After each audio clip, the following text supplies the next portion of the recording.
All welcome to one more mini vlog. మన భీమవరంలో DNR college గ్రౌండ్లో అయితే అతిరాత్ర మహాయాగాలు అయితే జరుగుతున్నాయండి. మే 15th స్టార్ట్ అయ్యాయి అనమాట. ఇవి మే 25వ తారీఖు వరకు అయితే ఇవి జరుగుతాయంటండి. ఇప్పటి వరకు ఎవరన్నా వెళ్ళకపోతే కంపల్సరీ వెళ్ళి చూడండి, చాలా బాగా చేస్తున్నారు. యాగం యజ్ఞం రెండూ జరుగుతున్నాయన్నమాట.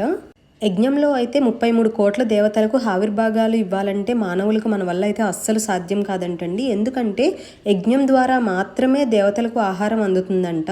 సో మానవులు అన్నదానం చేస్తేనే చాలా మంచిది అని మన పెద్దవాళ్ళు చెప్తారు. అటువంటిది దేవతలకు భోజనం పెట్టడం అంటే ఎంతో పుణ్యం అనే చెప్పుకోవాలి. ఈ వీడియో చూస్తున్న వాళ్ళు ఎవరైనా ఇప్పటి వరకు వెళ్ళకపోతే ఒక్కసారి వెళ్ళి చూసిరండి. మన భీమవరంలో డిఎన్ఆర్ కాలేజ్ గ్రౌండ్లో అయితే జరుగుతోంది ఈ కార్యక్రమం అంతా. మార్నింగ్ ఈవినింగ్ 2 పూటలు చేస్తున్నారండి. మార్నింగ్ అరౌండ్ 2-2:30 వరకు ఉంటుందంట. అలానే మళ్ళీ 4కి స్టార్ట్ అవుతోంది, అరౌండ్ 10:30 వరకు ఉంటుంది. ఇంకా ఇక్కడైతే నేను వాళ్ళు డైలీ చేసే డీటెయిల్స్ కూడా పెట్టానండి. సో ఇది కూడా చూసి మ్యాక్సిమం వెళ్ళడానికి ట్రై చేయండి. Thank you all.